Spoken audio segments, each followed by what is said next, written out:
I want you to picture the atmosphere at Benedictine College in Atchison, Kansas, right about now. Oh, yeah. That very specific week in May. Right. It's that highly cinematic week where, families are starting to arrive on campus. And you've got older professors just quietly packing up their offices for the summer. Exactly.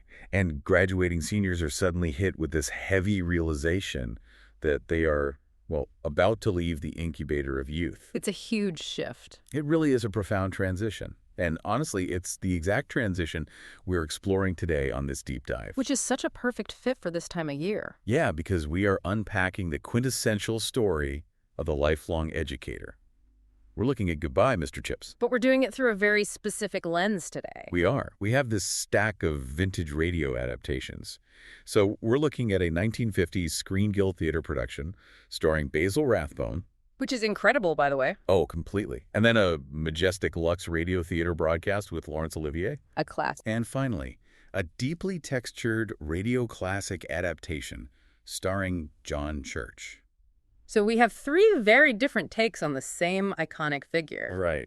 And our mission today is to look beyond just the nostalgia of it all. We want to examine the Chestertonian themes woven into this story. Themes like, the holiness of small duties. Yeah, and the loneliness of aging. Yeah. Plus that crazy paradox of a seemingly small life echoing through thousands of others.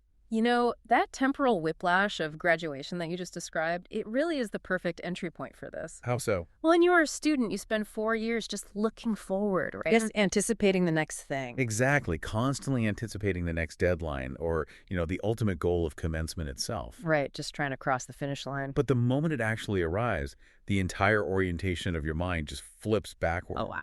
Yeah. You are suddenly steeped in nostalgia for a period of your life that hasn't even technically ended yet. That is so true. And in that reflection, the figures who guided you, the teachers, the professors, they transition. They go from being mere evaluators of your work to, the architects of how you perceive the world. That flip is so jarring, though. I mean, we rarely realize we are living in the good old days until we are literally folding cardboard boxes in a dorm room. Yeah, it sneaks up on you. It reminds me of stepping off a moving train. For years, you've just been sitting there totally accustomed to the vibration, just watching the scenery blur past. Yeah. And then the train stops. You step onto the platform, and only in that total stillness do you look back down the tracks and realize how far you've traveled. And maybe for the first time, you actually wonder who was driving the engine. Exactly. Who was up there steering the whole time? Well, examining those drivers through the medium of vintage radio drama, it adds a completely different layer of meaning to this narrative. It really does. Because radio relies entirely on the theater of the mind, right? It is inherently a medium of memory. Yeah, you have to build the world yourself. Right. When you listen to the crackle of that old audio, the static of the AM frequencies, you aren't just receiving a story passively. No, you're working for it. You are actively participating in an act of remembering. The audio quality itself feels like reaching through time. It totally feels like tuning into a ghost frequency. Wow. But, I have to pause on the atmosphere of these specific broadcasts because it threw me for a loop. Oh, the commercial breaks? Yes. You have this moving, timeless narrative of Brookfield School, ancient stone walls, the idealized eternal past of Latin lessons, the echoing chapel bells. How very dignified and historic. Right. And then, jarringly, you are yanked right back into the hyper-commercial reality of mid-century America. It is so abrupt. In the Basil Rathbone production, right after they set this heartbreaking scene of this old man fading away in the green heart of England, an announcer named Butt Easton just jumped in. Out of nowhere. Out of nowhere. And he aggressively reminds the listener to drain their dirty, worn-out summer oil and buy a crankcase full of Gulf Lube motor oil. To resist sludge formation, naturally. Yes. Sludge formation. It's so jarring. The juxtaposition is almost surreal. And it is even more pronounced in the Laurence Olivier broadcast on the Lux Radio Theater. Oh, the soap ads. Yeah, they literally perform a miniature radio drama within the commercial break. I couldn't believe that part. You hear a mother and daughter stressing over washing a 33-year-old fragile lace wedding dress. And the announcer's just so serious about it. He insists that mild Lux suds will save it from looking gray and stingy. Gray and stingy. Right. Pitching the soap by claiming it lacks harmful alkalis that cause dishpan hands. They even bring on Hollywood designers to talk about rinsing perfumed stockings. Which is just wild to think about now. At first, honestly, I found the Gulf oil sludge pitch right next to the emotional death of Mr. Chips to be, well, entirely I inappropriate. can see why. It ruins the mood. It does. Huh. But the more I listened, the more I actually appreciated the friction. Yeah. Listening to these old ads mixed with the drama is like climbing up into an attic and finding a dusty time capsule. Oh, I like that comparison. And inside, there is this deeply philosophical diary, but it happens to be wrapped up in grocery store coupons from 1950. Yeah, it grounds you. Exactly. The ads ground the listener in a very specific, fleeting cultural moment, while Brookfield represents this unchanging, eternal ideal. That tension between the temporal and the eternal perfectly mirrors the story of Mr. Chips. How so? Because schools are places where time is simultaneously cyclical and linear. Oh, right. The institution remains. The bells ring at the exact same hour, the traditions repeat, but the individuals pass through, age, and disappear. The students are linear, but the school is cyclical. Exactly. And the Lux Radio Theater broadcast actually highlights this shifting reality with a really fascinating mid-show interview. With the author, right. Yes. Cecil B. DeMille pauses the entire production to speak with James Hilton. That interview is incredibly revealing. Hilton admits that Arthur Chipping isn't one real person, but a composite character. Heavily based on his own father, actually, who was a schoolmaster. Right. But then Hilton makes this rather melancholy observation. He says there are fewer every year of these types of schoolmasters because the institutions themselves are fundamentally shifting. He is touching on a massive cultural transition in education there. Even back in the 1930s. Yeah. Hilton recognized, even then, the shift from schools being places of idiosyncratic, personality-driven formation to standardized institutional machines. Which is a huge loss. It is. The Mr. Chips archetype doesn't just deliver a syllabus. He imparts a way of being. Yeah, he models character. Exactly. He is defined by his quirks, his specific relationship with the local community, his deep generational roots.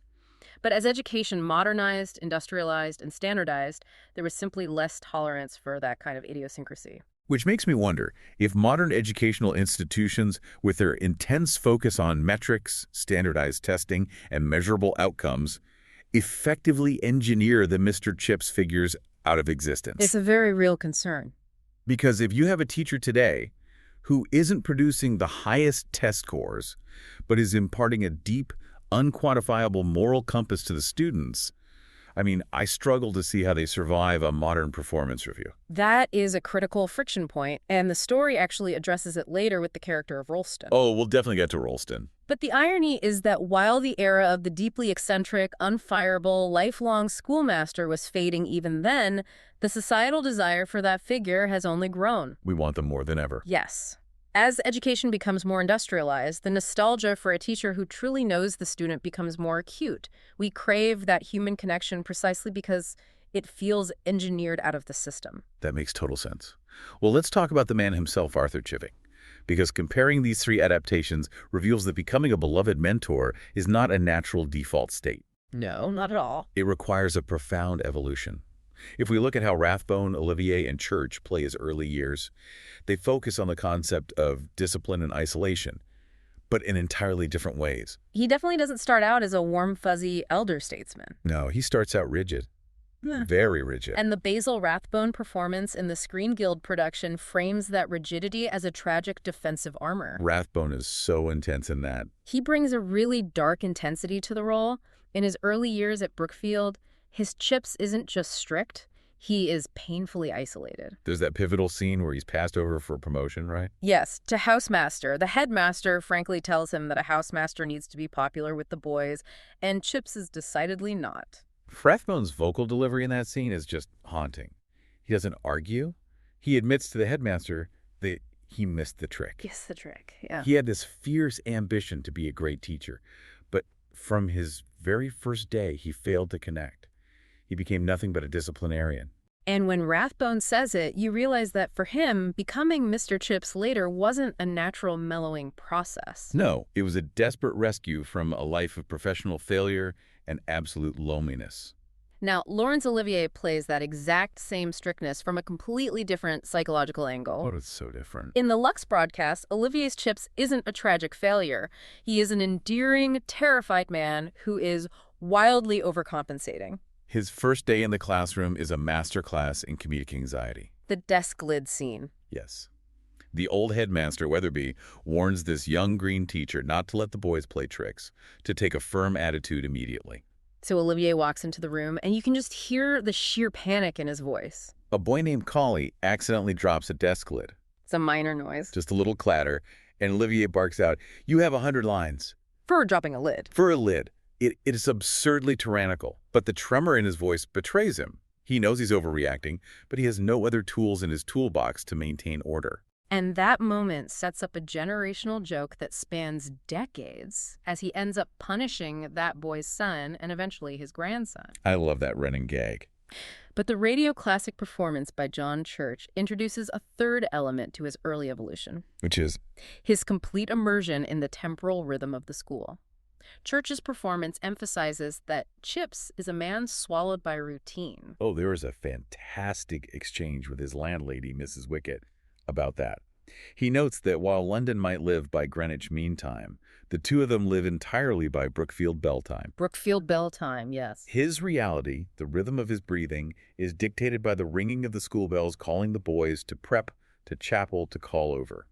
He's a man whose heartbeat is synced to an institution. I'm so glad you brought up Brookfield Bell Time because that temporal immersion is essential to his pedagogy. How so? Well, his teaching isn't about groundbreaking academic discovery. It is about rhythm, tradition, and consistency. Right. Across all the broadcasts, we hear a recurring pedagogical motif that perfectly illustrates his terribly dusty Latin joke. The lex cannulia joke. That's the one. For anyone who hasn't suffered through archaic Roman history, the lex cannulia was a law that permitted patricians to marry plebeians. Right. So Chips explains to his class of 13-year-olds that if Miss Plebes wants to marry Mr. Patrician, and he says he can't, she would reply, "Oh, yes, you can, you liar." Lex cannulia. You can, you liar. It is the ultimate Latin dad joke. And he repeats it every single year for generations of boys. Every single year. Now, in a lesser teacher, repeating the exact same bad pun for 40 years would be a sign of intellectual death. It would be a tedious chore. Yeah, they'd just be phoning it in. But this touches on the Chestertonian concept of finding joy hidden inside routine life. For Chips, and more importantly for the boys, repeating that dusty joke isn't stagnation. It becomes a sacred, comforting liturgy. Exactly. It serves as an anchor in a rapidly changing world. You know, if you think back to your own school days, we all had teachers with famous catchphrases or predictable jokes told every semester. Oh, sure. And as a teenager, you sit there, dramatically roll your eyes and act like it's the most tedious thing in the world. Yeah, truly. But secretly, you absolutely crave that consistency. You would be devastated if they skipped it. You rely on it. Yeah. A great teacher's routine acts as the comforting, steady ticking of a grandfather clock in a childhood home. Yeah. You don't always actively listen to it, but the moment it stops, the silence is terrifying. That is a great way to put it. It provides an invisible scaffolding of security. And that scaffolding of security is precisely what Arthur Chipping provides for Brookfield. But he couldn't have become that beloved grandfather clock on his own. No. He was too trapped in his own defensive discipline, whether you view it as Rathbone's tragic armor or Olivier's terrified overcompensation. He needed a disruption to break the shell. He needed a catalyst of grace. Which arrives when he meets his future wife, Catherine. The famous sequence of Kathy on the mountain. Yes, it's the major turning point of the narrative. But it's fascinating how the different broadcasts alter the geography of this rescue. Oh, the locations change. Yeah. In the 1950 Screen Guild version with Rathbone, they place the meeting in the Alps, lost in a fog, which transitions incredibly fast to them waltzing in Vienna to the Blue Danube. Very cinematic. It is pure, classic Hollywood romance. But the Lux and Radio Classic versions stick to the original text, placing the encounter on Great Gable in the rocky, muddy Lake District of England. The shift to the Alps in the 1950s American broadcast was a deliberate choice to cater to a post-war audience. They craved glamorous continental escapism rather than gritty British hiking. That makes sense. But the Lake District setting in the text is crucial for the dynamics of their meeting. Chips is hiking with a colleague, sees a woman on a treacherous ledge waving her arms, and, well, being a traditional Victorian gentleman, he assumes she is a damsel in distress. Of course he does. So he heroically scrambles up the wet rock to save her, only to slip, fall, and badly sprain his ankle. And the punchline is that she wasn't in distress at all. Not even a little bit. She's an expert climber who was simply waving to a friend down below. She has to climb down and rescue him. It completely inverts his traditional expectations. It really does. And Kathy herself is the ultimate embodiment of the changing world that Chips fears so much. The clash of eras they represent is profound. Kathy is a young governess with radical ideas. She rides a bicycle, which Chips genuinely finds shocking and slightly improper for a woman. He's so scandalized by the bicycle. He is. She reads radical authors like Henrik Ibsen, specifically A Doll's House. A play entirely about a woman breaking free from conventional morality and a stifling marriage. Exactly. She reads George Bernard Shaw. She believes women should have the right to vote. She wants to take a university degree at Cambridge. Meanwhile, Chips is described by his hiking companion as a man whose opinions date from the 1870s. He is the ultimate traditionalist. Right. And when he is recovering in the farmhouse, he openly confesses to Kathy that he is terrified of change. He loves Old England. Yeah, and he views the radicalism sweeping across Europe with deep suspicion. But what makes the romance work isn't that Kathy mocks his traditionalism. She's actually intrigued by his total lack of pretense. He admits his flaws and his fears without ego. Which leads to a dialogue that is central to the entire narrative, occurring across all the adaptations. Kathy fundamentally elevates his understanding of his own profession. That scene is so crucial. Chips confesses that he isn't a very good schoolmaster. He admits his degree is mediocre, he struggles with discipline, and he knows he will never be promoted to headmaster. He views his career as a stagnant, small-town failure. And Kathy entirely reframes his reality. Completely flips it. She tells him that schoolmastering is incredibly exciting. She says, to be influencing those who are going to grow up and matter to the world is the most vital job there is. It's beautiful. She takes his view of his life, small, isolated, mediocre, and transforms it into a grand vocation. She gives his life meaning before he even realizes the impact he is having. And the transformation in his classroom demeanor following their marriage is immediate. Kathy's love acts as a solvent on his rigidity. She softens his discipline and brings out a dormant sense of humor. The Lux broadcast highlights this with the scene where a boy named Babcock releases a mouse during Mr. Ogilvy's choir practice. Oh, that's such a great moment. I love the Foley work in that scene. The silence of the study, the creaking of the floorboards as this terrified boy scans before him. Just waiting for the hammer to fall. Right. Before Kathy, Chips would have dragged Babcock by the ear to the headmaster for a severe caning. But Kathy vouches for the boy, urging Chips to be understanding. So what does he do? Chips calls Babcock into his study, tries to summon his old stern voice, and demands to know why he shouldn't be taken to the headmaster. Oh. The boy stammers out, "Except it was a very small mouse, sir." And Chips simply cracks. He laughs, tells the boy to get out, and lets him off completely. He learns mercy. Which introduces a complex psychological question. Did Kathy actually change Arthur Chipping's fundamental personality, or did she simply unlock what was already present? You know, I don't think she changed his personality at all. I look at Kathy as a chemical catalyst. A catalyst. Yeah. In a reaction, a catalyst doesn't magically create new material out of thin air. It radically lowers the activation energy required to change the state of the elements already sitting in the beaker. Oh, I see. Chips always possessed that humor, that warmth, that deep reservoir of empathy, but he lacked the psychological safety to drop his armor. Kathy didn't inject him with a new personality. She provided the absolute security required to be his true self without the paralyzing fear of rejection. That is an incredibly perceptive way to view it. She gave him the confidence to lead with his humanity rather than his authority. Exactly. And that humanity becomes his defining characteristic for the remainder of his long career. However, leading with humanity is a deeply vulnerable strategy. It is. And it eventually collides violently with the cold administrative machinery of the institution. Which brings us to the central conflict of his later career, the arrival of Rolston. Yes. The battle for the soul of Brookfield School. This occurs years later, after Chips is established as an older, beloved master. Brookfield gets a new headmaster named Rolston. And this confrontation is the dramatic centerpiece of the radio classic and Lux sources. Rolston is the avatar of modernized education. Very much so. He is described as a man with a first-class science degree, a rowing blue, covered in modern honors. His priorities are entirely metric-driven. He cares about examination certificates. Securing the sons of wealthy clients. And doubling the school's endowment funds by aggressively playing the stock market. Right, so Rolston calls Chips into his office to force a retirement.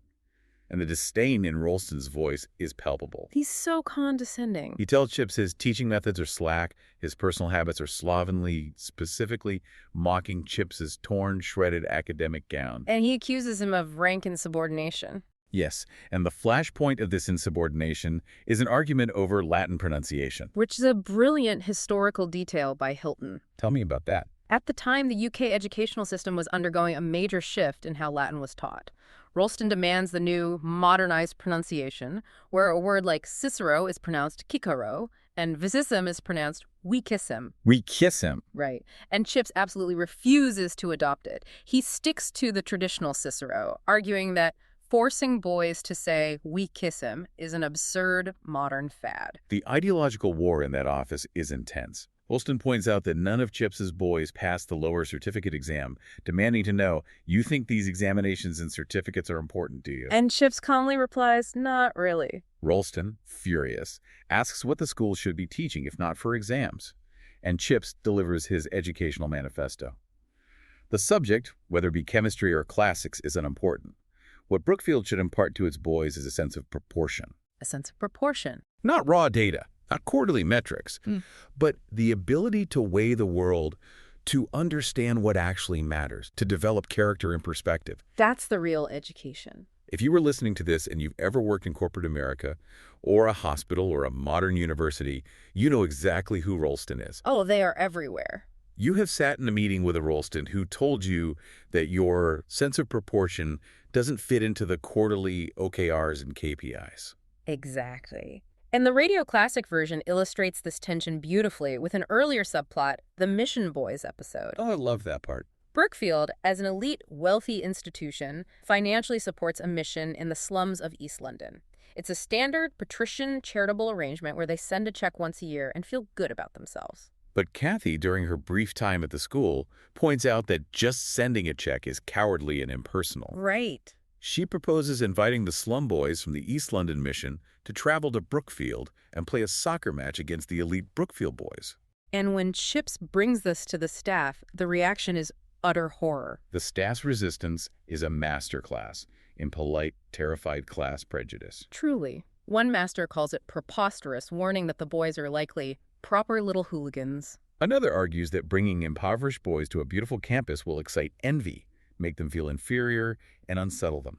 The underlying fear is that tampering with the social order could spark the kind of revolutionary chaos seen in France and Germany. They want to maintain a rigid, unbridgeable separation of the classes. But Kathy's radical empathy cuts straight through that fear. She tells the headmaster of the mission that England isn't always going to be divided into officers and other ranks. She insists these East End boys are just as vital to the nation as the wealthy Brookfield heirs. And the match happens, and it's a triumph. Yeah, the mission boys hold their own, they share tea with the Brookfield boys, and they connect on a fundamental human level. It proves that true formation requires proximity, not just long-distance philanthropy. It does prove that. However, if we are to genuinely examine the tension between the institution and the individual, we have to look at the practical reality of Ralston's position. Okay, let's look at it. I hear what you're saying about the sanctity of the institution, but look at it from a pure survival standpoint. Doesn't the school actually need a Ralston? Well, someone has to pay the bills. Exactly. I constantly see this tension in modern universities between the admissions and finance departments and the actual philosophy professors. Sure. The roof needs repairing, the faculty needs paying, the endowment needs to survive economic downturns. Ralston builds the house and keeps it from collapsing. Right. Chips is the one who makes the house worth living in. Can a school survive on a sense of proportion alone if nobody is balancing the budget? That is the eternal paradox. You need the machinery to house the soul, but the machinery constantly threatens to crush the soul it was built to protect. It's a delicate balance. Ralston's skills are necessary, but when Ralston's values become the only values of the institution, it ceases to be a place of human formation and devolves into a mere factory for credentials. No, that's the danger. Chips wins that specific battle because the governors, specifically Sir John Rivers, a former student, step in and order Ralston to back off. They know Chips's true value. They recognize that while Ralston manages the endowment, Chips is the endowment. His presence is the true, unquantifiable wealth of the school. and his presence becomes an absolute necessity as the story shifts from the pedagogical battles of his middle years into the devastating march of time and history. It gets so dark. Because as insulated as Brookfield seems behind its stone walls, the tragedies of the 20th century eventually crash over it. We have to talk about the defining tragedy of his personal life, which occurs in the spring of 1898. The Lux and Radio Classic broadcasts handle the death of Kathy with an excruciating auditory restraint. It is April Fool's Day. The Foley work here is just devastating.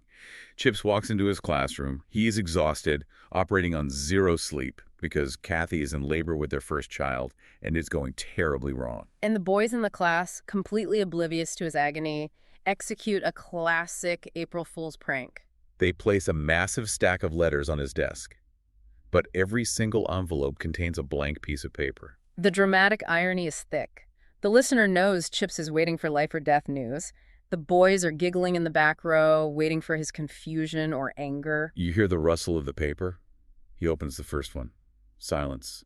The second one, silence. The boys are whispering, wondering why he isn't reacting. And he isn't reacting because right before he walked through the door, he was given the news. Kathy and the newborn child both died. Just gut-wrenching. He's standing at his desk, having just absorbed the ultimate blow a human being can take, opening blank pieces of paper while children laugh at him. And he doesn't break down. He doesn't scream at them.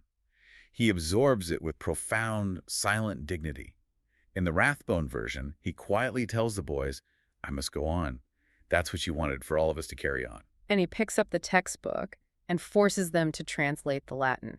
Choosing to carry on with the Latin lesson is not emotional repression. It is the ultimate act of Chestertonian devotion to the holiness of small duties. Right. When faced with a chaotic, cruel universe that has just robbed him of everything, the faithful execution of his duty is his only defense against the void. The routine becomes a shield. When the boys later realize what they had done, the guilt and sympathy of the school rallies around him. From that day forward, the vast love he had for his lost family is entirely redirected into the school itself. And he needs every drop of that redirected love when history breaks Brookfield's heart on a massive scale.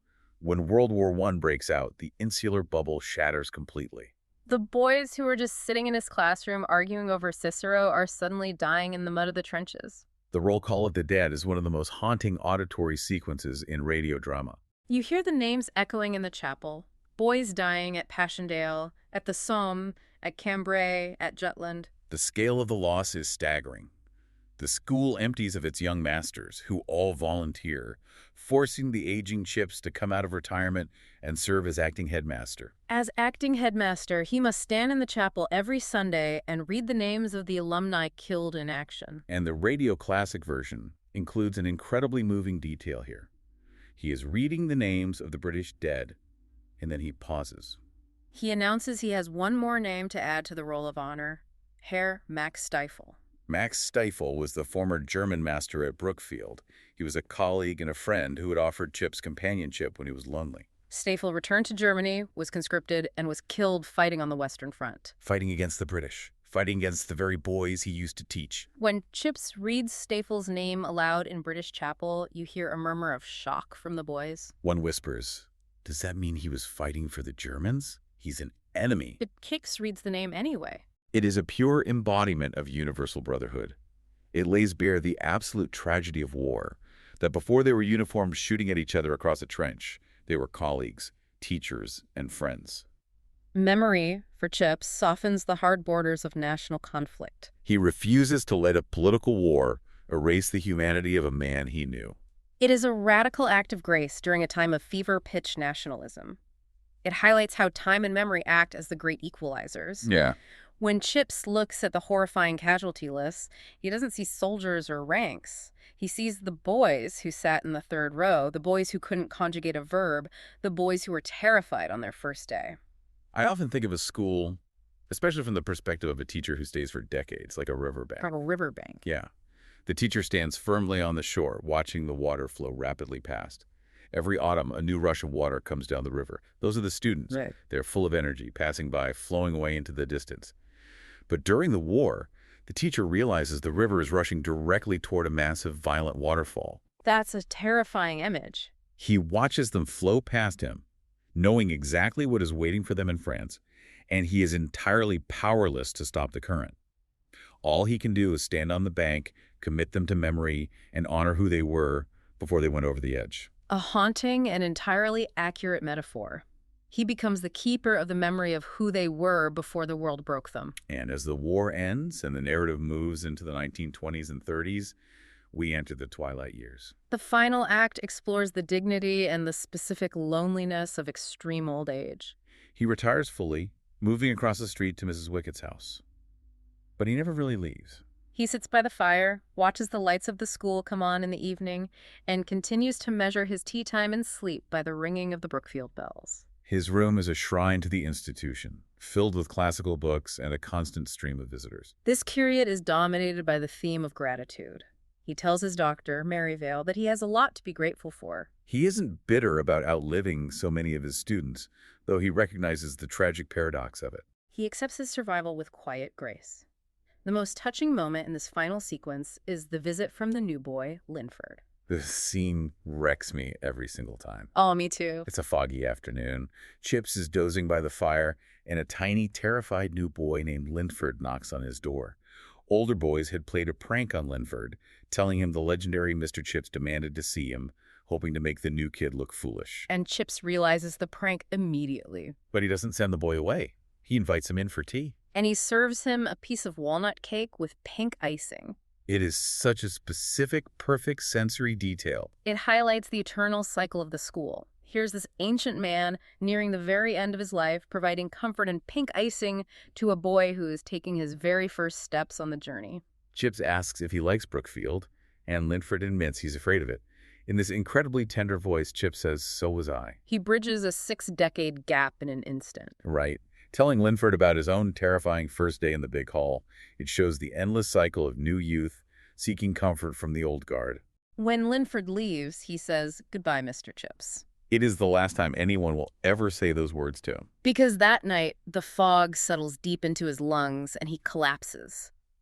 This brings us to the iconic deathbed scene. The doctor and the current headmaster are standing over him as he drifts in and out of consciousness. The headmaster looks down at this old, seemingly isolated man and whispers, "Pity he never had any children." Chips, with the very last ounce of strength he possesses, opens his eyes. He heard them. He rouses himself to correct the record one final time. He whispers, "I have thousands of them, and all boys." Thousands of them, and all boys. It is the ultimate vindication. The paradox is complete. A man who seemingly achieved nothing of worldly note, who stayed in one small village his entire life, who lost his biological child before it drew a breath, achieved a profound, expansive fatherhood that outstrips any conventional metric of success. It fundamentally challenges our modern anxiety about living a small life. We are taught to crave global impact. Right, everyone wants to be an influencer. We are told to scale our influence, to build empires, to scatter our seeds carelessly across the internet so millions know our name. But Mr. Chips proves that deep generational roots in a single specific community might be the most radical legacy possible. It is the choice to tend a single garden perfectly, to know the soil, to know the seasons, and to nurture the same plot of earth until it yields a forest. That influence is entirely unquantifiable. You cannot put a sense of proportion on a spreadsheet. No, you can't. You cannot measure the long-term impact of a teacher who made a terrified boy feel safe with a piece of cake. But that boy goes out into the world carrying that safety.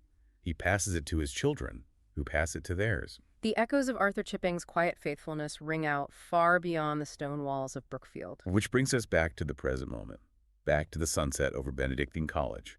Tomorrow, or the next day, those campus bells will ring out across the quad. The graduates will walk across the stage, turn their tassels, and scatter across the country, plunging into that rushing river of the world. And next week, those classrooms will sit empty.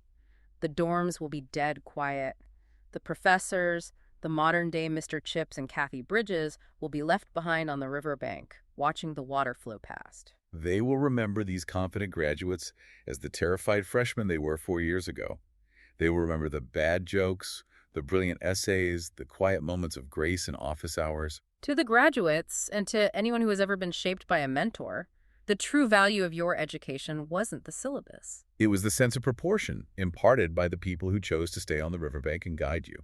But as we reflect on the beauty of Mr. Chips remembering thousands of boys, it makes you wonder about the inverse reality of our modern world. What do you mean? Well, in Chips's era, a boy's legacy was held entirely in the forgiving, soft fog of a teacher's memory. The bad grades and the foolish mistakes faded, leaving only the humanity. Today, schools track every metric, every email, every digital footprint forever. Exactly. Does the forgiving fog of memory that made Mr. Chips so graceful even exist anymore? Or have we replaced the warmth of a teacher's remembrance with the cold permanence of a server farm? It's something to think about as you pack up those cardboard boxes and step off the train.